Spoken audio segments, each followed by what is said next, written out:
Vale, corten.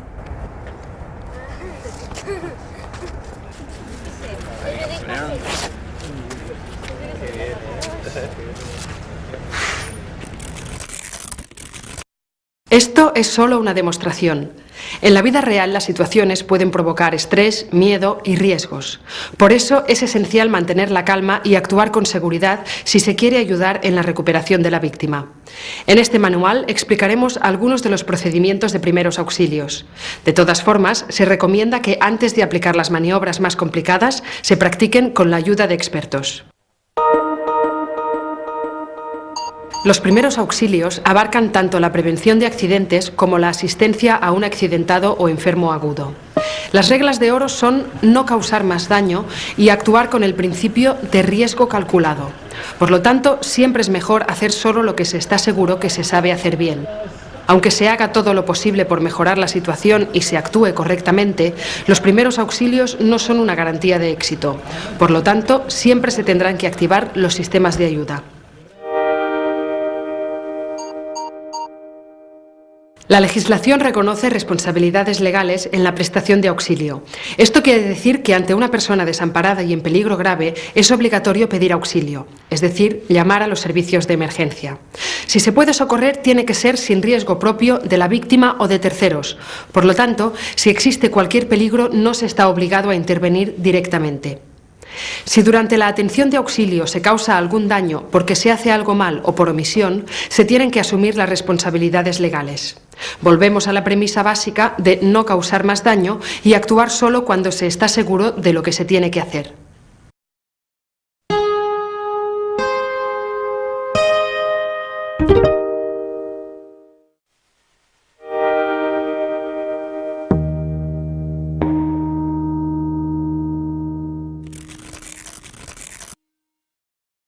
En cualquier situación que requiera primeros auxilios, se tiene que seguir una pauta general de actuación ante emergencias llamada PAS: proteger, avisar y socorrer. 3 acciones a aplicar una después de la otra por este orden. Antes de cualquier actuación, hay que valorar el entorno para evitar que la situación empeore. Así que se tienen que tomar medidas tanto de autoprotección como de protección para la víctima y para terceros. De esta manera se pueden prevenir nuevos accidentes. Es improbable ayudar a los heridos si uno mismo se pone en peligro. En cuanto se haya asegurado la zona, es necesario que alguien sepa que hay una emergencia. Para activar el sistema de asistencia sanitaria urgente hay que llamar al teléfono gratuito 112 que funciona para emergencias en toda Europa. Puede llamar la persona que presta la ayuda sanitaria o cualquier otra. Quien llame tiene que conocer los datos que debe facilitar. Se le pedirá que vuelva después de la llamada para confirmar que la ayuda está en camino. Durante la llamada al 112 es preferible dar el máximo número de datos posible. Es muy importante la localización exacta de los hechos. Si se está en una población, se tiene que facilitar la dirección. Y si se está en la carretera, hay que decir el nombre de la vía, el kilómetro y el sentido. Si no se tiene toda la información, se dan puntos de referencia visual. Igualmente, se informa del número de personas involucradas y, si es posible, el tipo de lesión y síntoma que presenta. También se avisa si alguna de ellas presenta una disminución física o psíquica o si hay alguna embarazada o niño. Otro dato que se tiene que dar es el tipo y la gravedad de la emergencia y los riesgos que conlleva, como podría ser un incendio, productos peligrosos, líneas eléctricas dañadas o vehículos que obstaculicen la calzada. Antes de colgar, hay que verificar que se ha recibido bien la información. Harán repetir el mensaje y hay que esperar hasta que la otra persona diga que se puede colgar.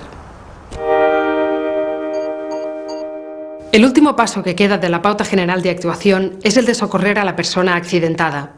Después de asegurar la zona y alertar de la situación, se comunica a la víctima que la ayuda está en camino. Hay que tranquilizar a la víctima aunque no responda y no moverla de sitio a no ser que esté claramente en peligro.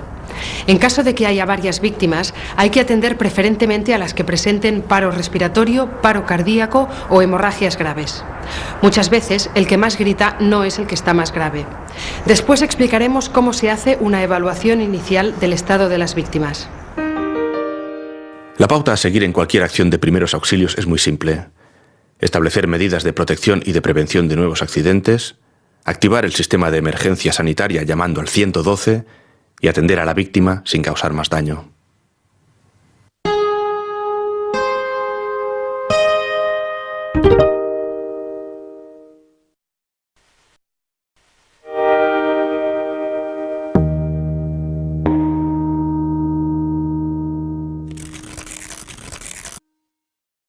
Algunas situaciones de emergencia comportan un alto riesgo vital. Son aquellas en que se puede detener la respiración o la circulación de la sangre. En estos casos, las personas más próximas tienen que actuar de inmediato para garantizar que estas funciones continúen aunque la persona esté inconsciente. Para poder dar soporte vital básico es esencial conocer bien el proceso. Así que si hay alguna maniobra que no se domina, es mejor pedir ayuda directamente. Para saber qué pasos hay que seguir ante una persona en situación de emergencia, existe un protocolo de actuación. Ante todo, se asegura que el lugar de los hechos no sea peligroso ni para quien da auxilio, ni para la persona afectada, ni para terceros. A continuación, se valora el estado de conciencia de la víctima. Para hacerlo, se la estimula hablándole y sacudiéndole los hombros con cuidado. Si la persona responde, aunque parezca confundida, está consciente. Por lo tanto, se le pregunta qué ha pasado y después se mira si hay lesiones que podrían empeorar su estado. No se moverá de sitio si no es imprescindible. Si es necesario, se llama al 112. Si no recibís ninguna respuesta, quiere decir que la persona está inconsciente. En este caso se grita para pedir auxilio. Mientras, se tiene que abrir la vía aérea para poder comprobar si respira y no dejar a la víctima sola. Para abrir la vía aérea, se tiende a la persona inconsciente boca arriba sobre una superficie dura y plana. El cuerpo tiene que estar recto y los brazos estirados. El reanimador se arrodilla a la altura de los hombros, le aguanta la cabeza por la frente y le eleva la barbilla empujando el mentón con 2 dedos. Si se ve algún objeto que pueda obstruir la respiración y es fácil de extraer, se saca, no se busca más a fondo. Para comprobar la respiración, se mira si el tórax se eleva y se acerca la mejilla a la boca. Se comprueba si se nota el aliento y se escucha si respira, durante no más de 10 segundos. Si vemos que la persona respira, se coloca en la posición lateral de seguridad siempre que se pueda. De esta manera se evita que alguien que está inconsciente se atragante o aspire el propio vómito. Para colocar a alguien en posición lateral de seguridad, hace falta arrodillarse a su lado y sacarle las gafas o los objetos grandes que lleve en los bolsillos. Se le estiran las piernas y se le pone el brazo más próximo en ángulo recto con el cuerpo. Se le dobla el codo y se le coloca la palma de la mano mirando hacia arriba. El dorso de la otra mano se le pone en la mejilla contraria y se mantiene en esta posición.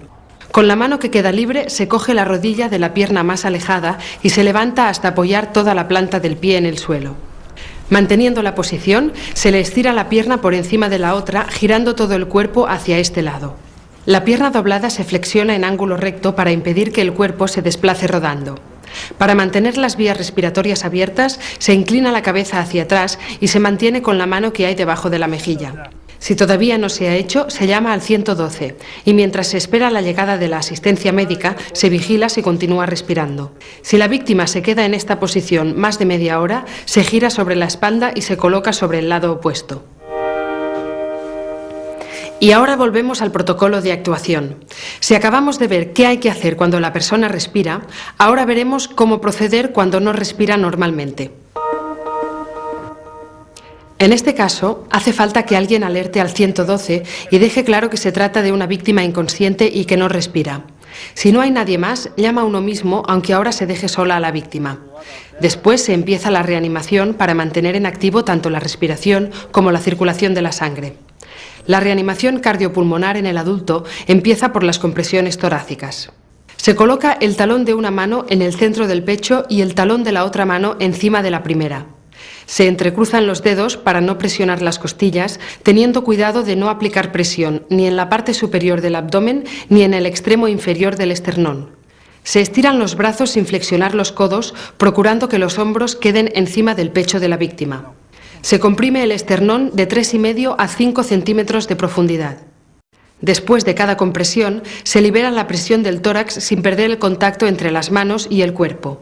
Y se repite este movimiento 30 veces a un ritmo de unos 100 golpes por minuto, intentando poner el mismo énfasis tanto en las compresiones como en las descompresiones. Después de 30 compresiones torácicas, se pasa a la respiración artificial. Se vuelve a abrir la vía aérea y con la mano que aguanta la frente se pinza bien la nariz de la víctima. Se le mantiene la barbilla arriba para que se abra la boca. Se inspira aire y con los labios se sella la boca de la víctima. En casos especiales, la respiración artificial podrá ser de boca-nariz o de boca-estoma. Se insufla aire a un ritmo constante durante un segundo mientras se mira si se eleva el pecho. Si el aire no entra en los pulmones, asegúrese de que se están abriendo bien las vías respiratorias. Si aún continúa el problema, se mira la boca y se extraen los posibles cuerpos extraños si son accesibles. Manteniendo la posición de la cabeza de la víctima, se retira la boca y se despinza la nariz para dejar salir el aire. Se tiene que ver cómo el tórax desciende.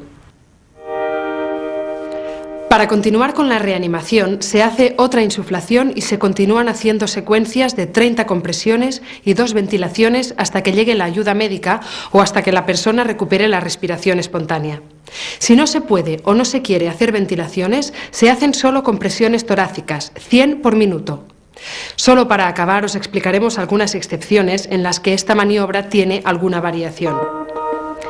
En lactantes y niños, antes de las compresiones torácicas, se recomienda hacer 5 respiraciones. Si no hay respuesta, se pasa a las compresiones. Si estamos solos, haremos 1 minuto de reanimación antes de pedir ayuda. Para hacer las compresiones a un lactante se utiliza la punta de los 2 dedos. Se presiona el centro del tórax evitando tocar el extremo del esternón, las costillas o el abdomen. En los niños a partir de 1 año, la compresión se hace con la base de la mano sobre el tórax y solo si el niño es mayor se hace como en un adulto. De todos modos, si no sabemos hacerlo, aplicaremos el protocolo del adulto adecuando la respiración y la fuerza de las compresiones al tamaño del niño. El protocolo de actuación ante una emergencia es siempre el mismo. Se asegura la zona para prevenir riesgos. Se comprueba si la víctima está consciente. Si está consciente, se actúa según qué le haya pasado y si hace falta se pide ayuda. Si está inconsciente, se grita para pedir ayuda. Después se le abren las vías aéreas. Se comprueba si respira con normalidad. Si respira bien, se coloca en posición lateral de seguridad. Si no respira, hay que asegurarse que se ha alertado al 112 antes de empezar con las maniobras de reanimación, que se mantendrán mientras no llega la ayuda.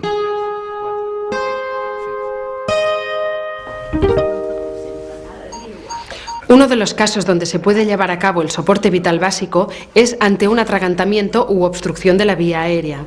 Ello suele pasar en situaciones tan habituales como en una comida o en un juego infantil, cuando pequeños objetos o alimentos entran en las vías respiratorias. Ante este caso, es primordial ver si la persona tose o puede hablar, es decir, ver si hay un mínimo paso de aire. En caso de que así sea, hay que animar y favorecer a que continúe tosiendo para que la obstrucción desaparezca por sí sola. Es muy importante no dar golpes en la espalda de la persona que está de pie, porque podrían mover el cuerpo extraño y obstruir del todo las vías respiratorias. Si la víctima no puede toser ni hablar, la obstrucción es completa. En este caso, la víctima puede hacer el gesto reflejo de llevarse las manos al cuello. Si en poco tiempo no recupera la respiración, la víctima caerá inconsciente al suelo. Si la víctima no tose, hay que actuar de inmediato y gritar para pedir ayuda. Después, desde un lado y un poco detrás de ella, se le sostiene el pecho con una mano y se la ayuda a inclinarse hacia adelante. Con la otra mano se dan hasta 5 palmadas fuertes en la espalda entre las escápulas, o menos golpes si el objeto se expulsa antes. Se revisa la boca y se retira cualquier estorbo que se vea. Si la obstrucción perdura, se hacen las compresiones abdominales. Se rodea a la víctima desde atrás. Se cierra una mano en forma de puño y se coloca el nudillo del pulgar 4 dedos por encima del ombligo.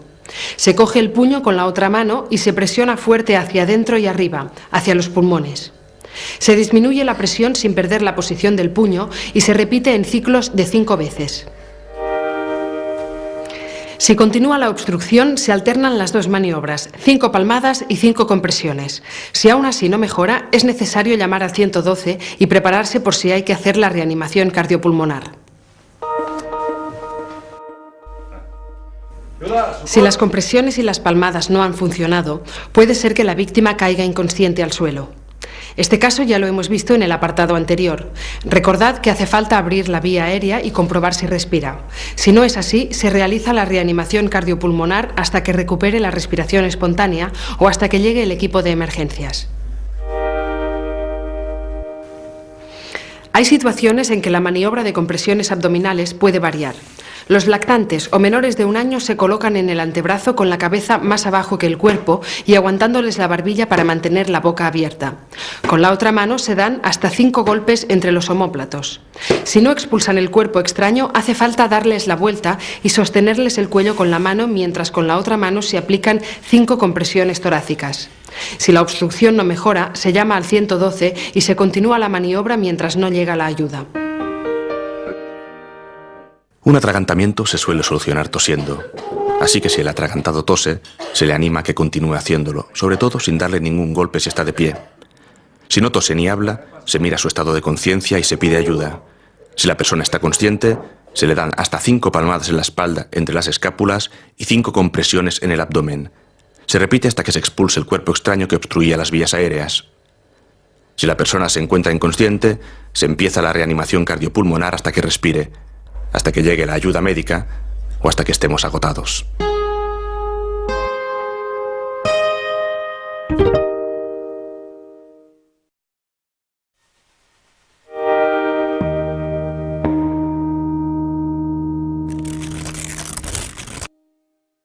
Los accidentes cardiovasculares suelen ocurrir a personas de edad avanzada con hipertensión o con alteraciones circulatorias. Aunque sus efectos pueden provocar una parada cardíaca, muchas personas se recuperan completamente. Los ejemplos más claros de este tipo de accidente son el derrame cerebral o accidente vascular cerebral, donde falta riego sanguíneo en el cerebro, y el infarto de miocardio o ataque cardíaco, en el cual falta riego en el corazón. Vamos a ver ahora cuáles son los signos y los síntomas que nos pueden ayudar a detectar este tipo de accidentes. El primer signo visible de un accidente vascular cerebral es que la persona está confundida, como si de repente pareciera embriagada. Si se le pide que enseñe los dientes, se verá cómo solo mueve un lado de la boca o el movimiento será asimétrico. De la misma manera puede ser que tenga problemas para hablar o tragar. Los pliegues de la frente también se mueven de forma asimétrica, un lado más que el otro. Es posible que le cueste mover las extremidades o que tenga un fuerte dolor de cabeza. El ataque cardíaco se manifiesta sobre todo por un dolor en el pecho normalmente intenso y largo que puede pasar a los brazos, espalda y mandíbula. Es como si un puño comprimiera el corazón. El dolor puede ir acompañado de sudor frío, palidez, palpitaciones y dificultad para respirar. En algún caso también puede haber mareo o vómitos. Aún así, puede haber infartos que se manifiesten de una forma diferente o incluso sin dolor, pero no son los casos más comunes. Tanto el derrame cerebral como el infarto de miocardio son urgencias médicas, es decir, requieren atención sanitaria inmediata. Es importante saber reconocerlos para pedir ayuda a tiempo. En el capítulo de soporte vital básico se explican las maniobras a seguir ante estos casos.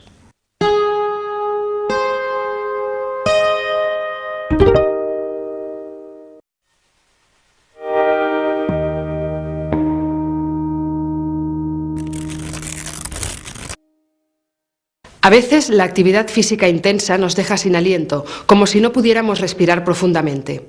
Esta misma sensación de falta de aire es la que sienten aquellos que sufren una dificultad respiratoria. Este síndrome suele ser fruto de reacciones alérgicas o problemas de salud como la neumonía, la bronquitis aguda, el asma, la insuficiencia cardíaca o el ataque cardíaco.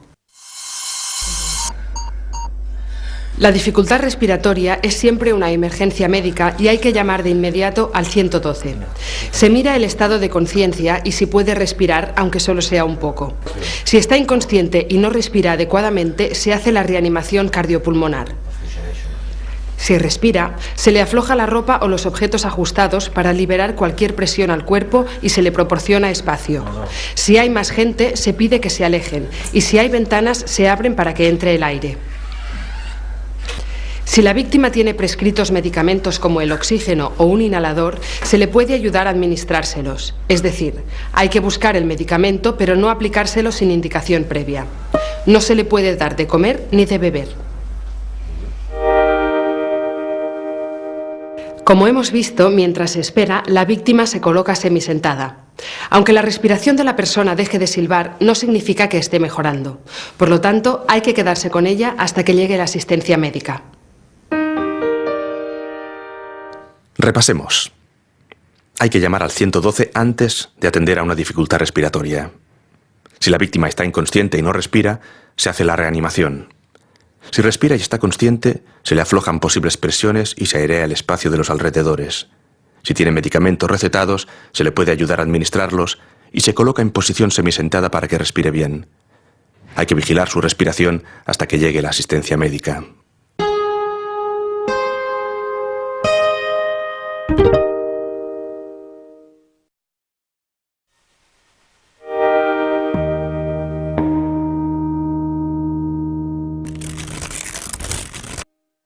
Las convulsiones son contracciones involuntarias y repetitivas de los músculos.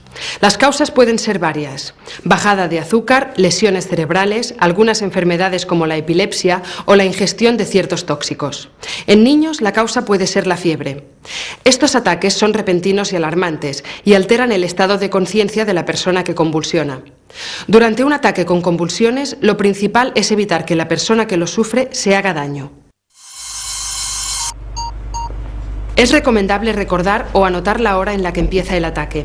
Si se prevé la pérdida de conciencia, se intenta suavizar la caída.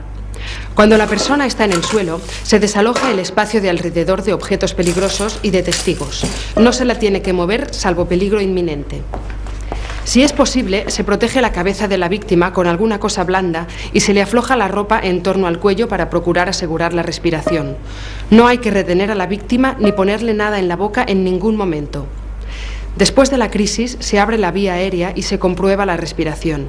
Si respira, se coloca en la posición lateral de seguridad y mientras se recupera, se anota la duración del ataque y se permanece a su lado.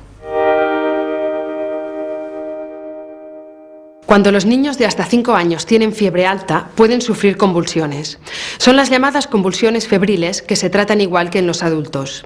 La diferencia es que una vez pasada la crisis hay que seguir con los primeros auxilios. Después de las convulsiones febriles, hay que prevenir el aumento de temperatura corporal y, si se puede, rebajarla.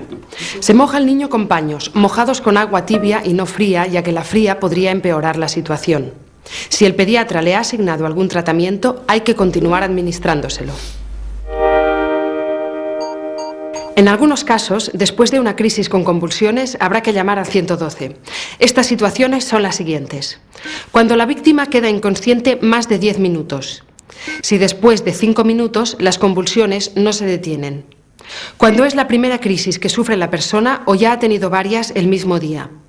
Si la víctima no sabe por qué razón ha podido sufrir el ataque. Y siempre que hayan sido convulsiones no febriles en un niño. Ante un ataque de convulsiones, es importante anotar los tiempos de duración para saber si hay que llamar al 112. Si se presencia la caída, se intenta suavizar y se despeja el espacio del entorno. Si se puede, se protege la cabeza y se aflojan las piezas de alrededor del cuello. Después del ataque, se coloca en posición lateral de seguridad y cuando recupere la conciencia, se controla su estado. Si son convulsiones febriles, hay que bajar la temperatura en agua tibia, no fría.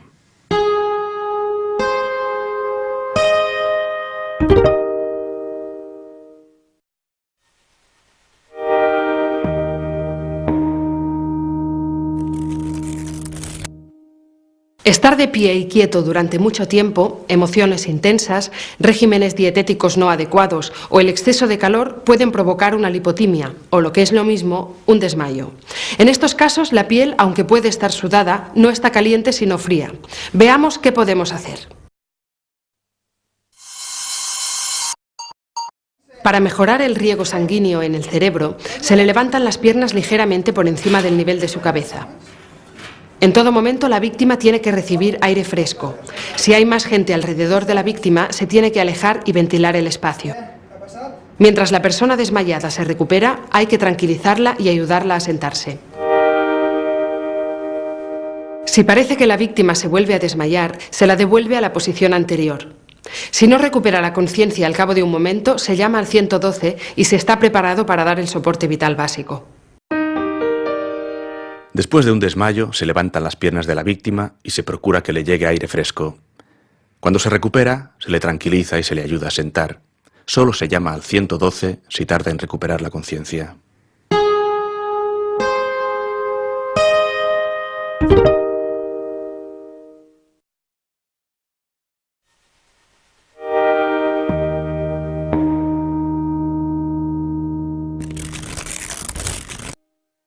Uno de los accidentes que casi todos hemos sufrido son las heridas, ya sea en forma de rasguños, cortes o contusiones.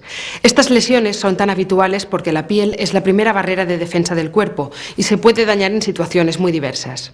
Cuando la herida está abierta es fácil que se infecte si no se cura bien. Suele ir acompañada de hemorragia, es decir, de pérdida de sangre y otros fluidos del cuerpo. En cortes o rasguños es primordial intentar que no se infecten. Ante todo se lavan las manos y si se tienen guantes de un solo uso, se utilizan. Si hay hemorragia se controla como se explica en el apartado siguiente. Si la herida está sucia, se pone bajo el agua corriente para limpiarla. Se seca con una gasa y se cubre con una gasa estéril. Se limpia la zona de los alrededores de la herida con agua y jabón. Después se seca y si hace falta, se pone un apósito. Si la persona afectada no se ha vacunado nunca, no está segura de las dosis que ha recibido o hace más de 10 años de la última vacuna, es mejor que vaya a un centro sanitario para ver si le hace falta la vacuna del tétanos. También se tiene que ir al centro sanitario si la hemorragia no se detiene, si tiene algún cuerpo extraño incrustado, si ha sido a consecuencia de un mordisco o si se ha infectado. Un corte o un rasguño se tiene que tratar con las manos bien limpias o guantes de un solo uso. Se controla la hemorragia. Se lava la herida solo con agua. Después se limpia los alrededores con jabón y se cubre con un apósito.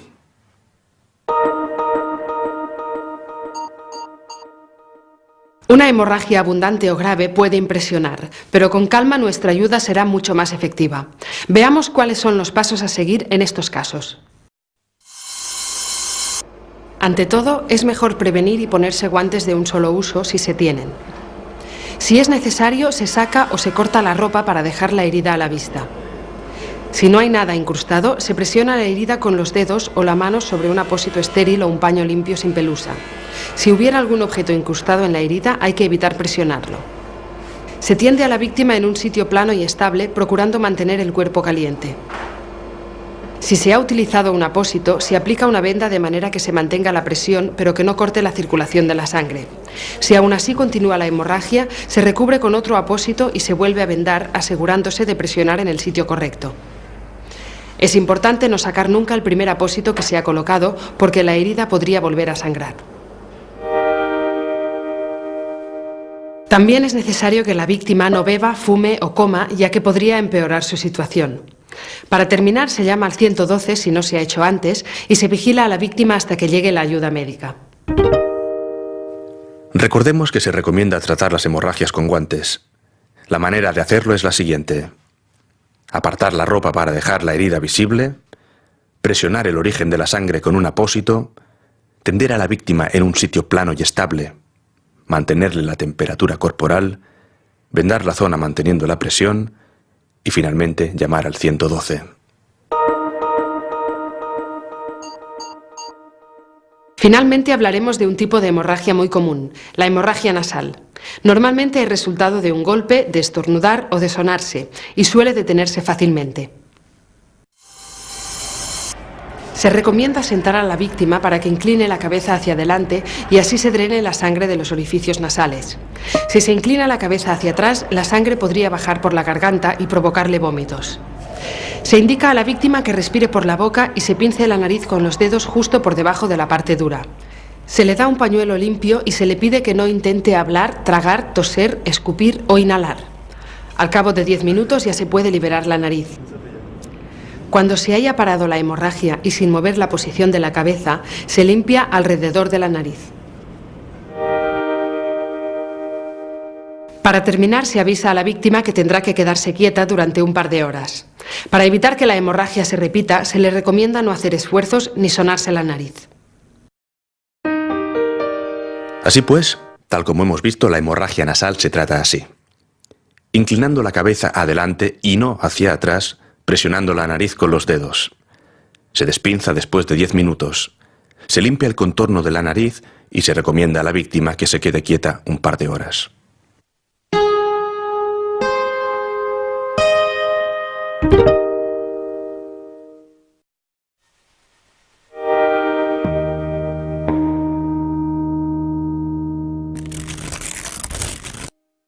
Nuestro esqueleto y las partes blandas que lo rodean pueden lesionarse si reciben un golpe fuerte o un movimiento brusco. Este tipo de accidentes se asocian a actividades deportivas o a caídas graves. A veces es difícil ver si la lesión es una fractura del hueso o si es una distensión o esguince, que es el resultado de estirar demasiado los ligamentos, músculos o tendones. En todos los casos suele haber dolor y dificultad para mover la zona, hinchazón y hematoma. Pero en fracturas, además, se puede ver el miembro deformado o torcido y si se toca, se puede notar un crujido. En cualquier caso, si hay alguna duda de qué es, se tratará siempre como una fractura. En primeros auxilios, las distensiones y esguinces se tratan de la misma manera. Se pide a la persona lesionada que se siente o se tienda para mantener la parte afectada en una posición que le resulte cómoda y que esté al alcance. Si el accidente acaba de ocurrir, se enfría la zona con hielo protegido o compresas frías. El frío ayudará a calmar el dolor y a reducir la hinchazón y el hematoma. Para terminar, la parte lesionada se deja en una posición elevada. De esta manera se reduce el flujo de sangre que podría inflamarla todavía más. La víctima tendrá que hacer reposo y visitar a un médico. Si el dolor continúa siendo intenso o si no puede mover la zona afectada, tendrá que ir al hospital. Distensiones y esguinces pueden tratarse en principio de la misma manera.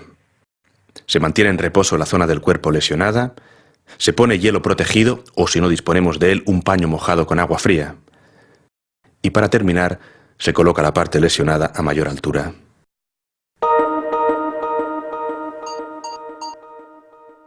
Otro de los traumatismos con los que nos podemos encontrar es la fractura. Cuando es el hueso y no el músculo el que se rompe o se fisura, el objetivo principal es inmovilizarlo y conseguir el traslado al hospital. Hasta que la lesión no esté inmovilizada, no se podrá mover a la víctima de sitio, excepto en caso de peligro. Por lo tanto, se pide a la víctima que no se mueva y se le aguanta la parte lesionada con las manos por encima y por debajo de la fractura. Para mantener la parte del cuerpo inmóvil, se venda a otra parte que no esté dañada. Por ejemplo, si es el brazo, se sujeta al tronco y si es una pierna, se sujeta a la otra pierna. Si se ve que el traslado será inminente, no hay que vendar nada y solamente se intenta mantener el cuerpo quieto. Como es posible que después anestesien a la persona lesionada, no se le puede permitir que coma, ni beba, ni fume. Si se ha vendado la parte lesionada, cada 10 minutos se tiene que controlar el color y la movilidad de los dedos para comprobar que el vendaje no se ha hecho demasiado fuerte. Si fuera así, se tendría que aflojar. Recordemos que ante una fractura los pasos a seguir son los siguientes. Se pide a la víctima que se quede quieta y no se mueva excepto en caso de peligro. Se sostiene la parte del cuerpo lesionada por los extremos sin coger la lesión y, si hace falta, se fija a otra parte del cuerpo que esté sana. Se pide a la víctima que no coma, ni beba, ni fume.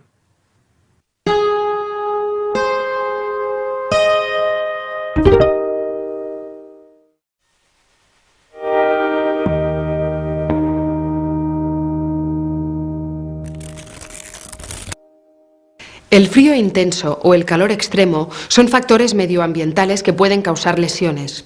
Nuestra piel regula la temperatura corporal y, si se ve afectada, se pueden lesionar o deteriorar funciones corporales. Todo cambio brusco de temperatura puede provocar trastornos de la conciencia.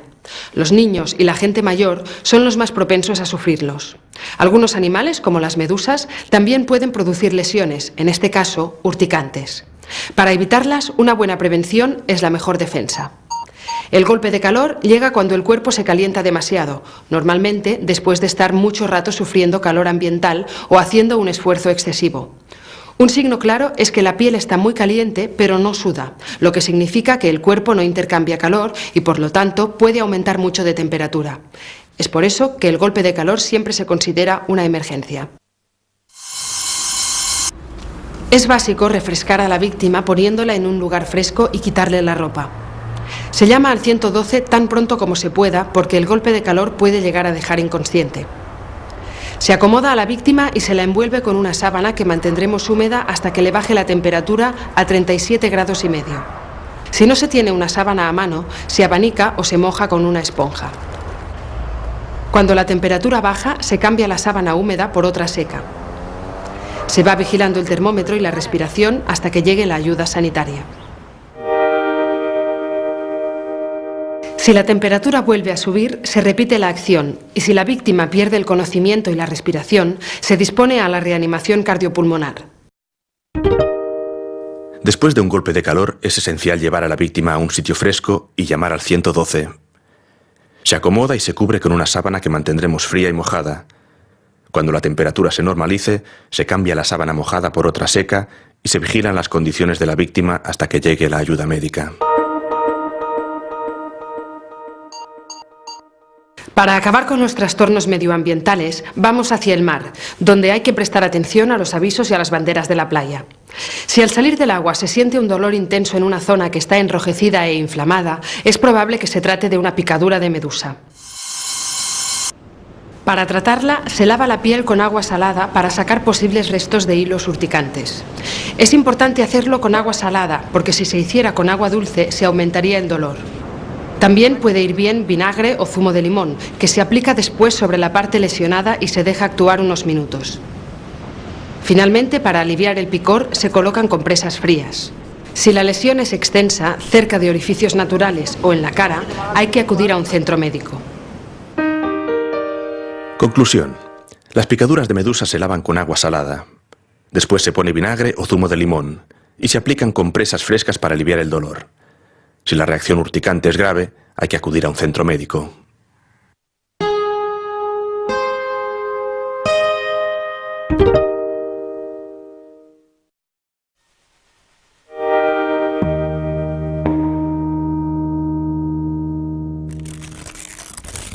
Las quemaduras se pueden producir por contacto con el fuego o a causa de acciones tan habituales como exponerse al sol.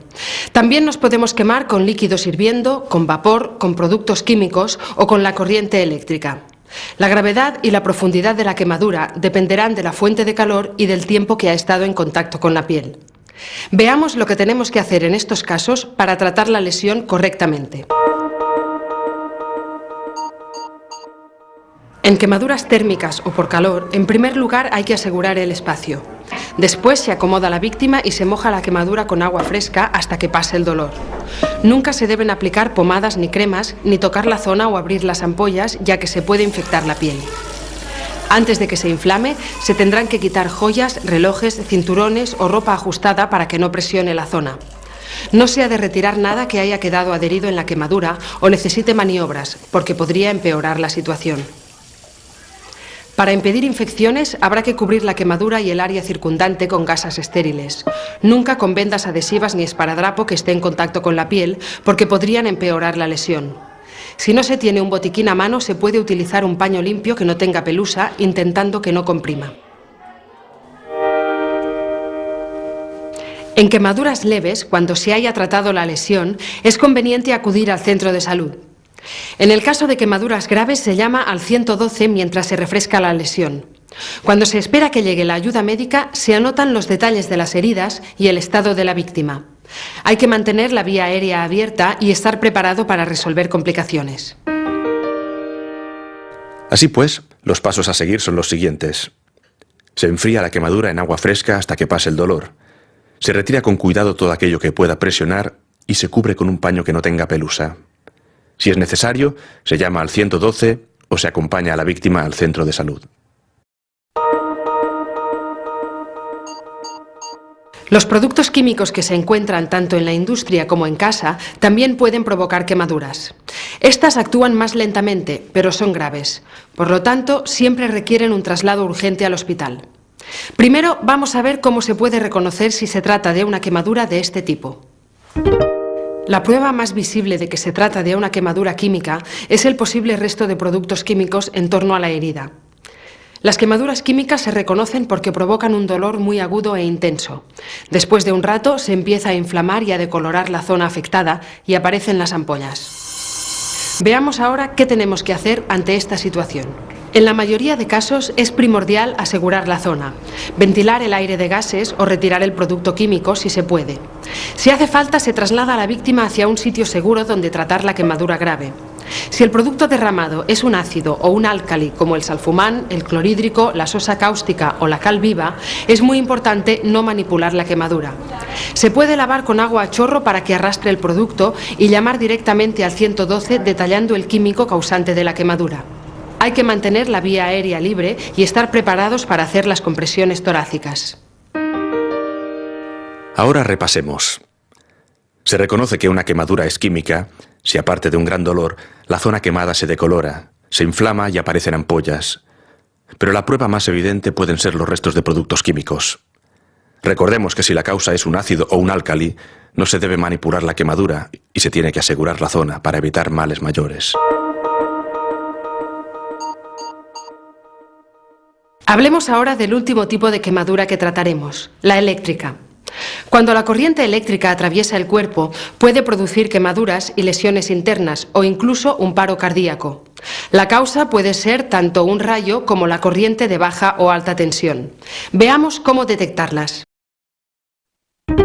Los residuos de color marrón o amarillo en los puntos de entrada y salida de la corriente al cuerpo ayudan a reconocer la quemadura eléctrica. En estos lugares también puede haber quemaduras inflamadas o carbonizadas.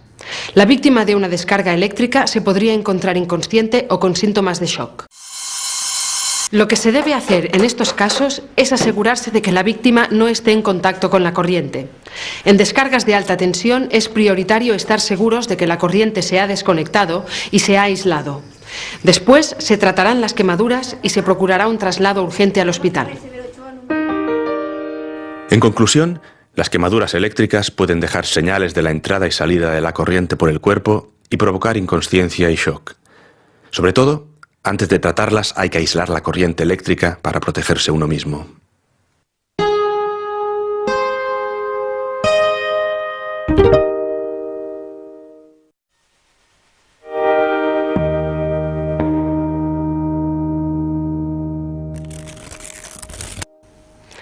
La intoxicación o envenenamiento puede ser resultado de ingerir sustancias tóxicas como por ejemplo drogas, alcohol, alimentos en mal estado o productos químicos. En casa puede haber sustancias que pueden ser tóxicas como la lejía o el disolvente, algunos productos de limpieza o los medicamentos. Por eso es importante alejarlos del alcance de los niños que podrían ingerirlos. La mejor prevención es el cuidado. En todo momento se controla el estado de conciencia y se mantiene la vía aérea abierta. Si la víctima está consciente, se le pregunta qué ha tomado, a qué hora y qué cantidad. Se intenta tranquilizarla mientras se coloca en una postura que le sea cómoda. Se llama al 112 para pedir un traslado urgente al hospital y se especifica el producto que ha ingerido. En ningún caso se inducirá al vómito, pero si vomita se guardará una muestra para dar al personal de emergencias. Finalmente, también se entregan los envases vacíos que puedan ayudar a identificar el producto y así dar el tratamiento más adecuado. También nos podemos informar sobre qué hacer en el teléfono de urgencias toxicológicas. En este tipo de intoxicaciones, el procedimiento es el siguiente. Preguntar qué se ha tomado y buscar el envase de dónde provenía. Calmar y acomodar a la víctima. Llamar al 112, los envases vacíos o vómito, si es espontáneo, se entregan al equipo de emergencia.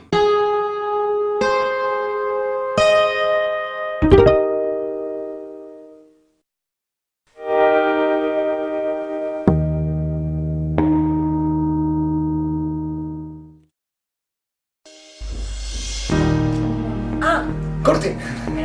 Pero tienen que venir para aquí, ¿eh?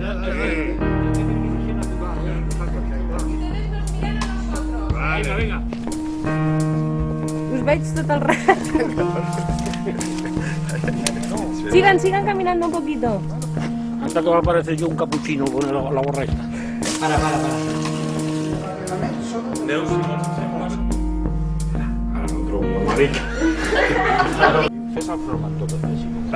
Mira, aquesta sí que pica.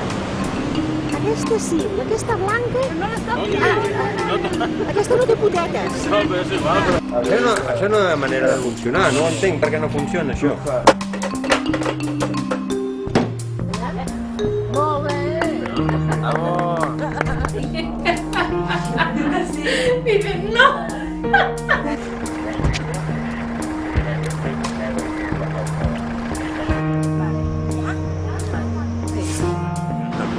Ai, ai, ai, ai! Più che antica, più che antica.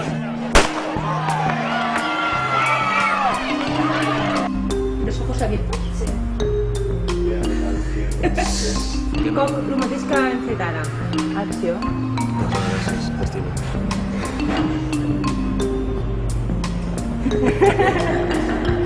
Com es passa?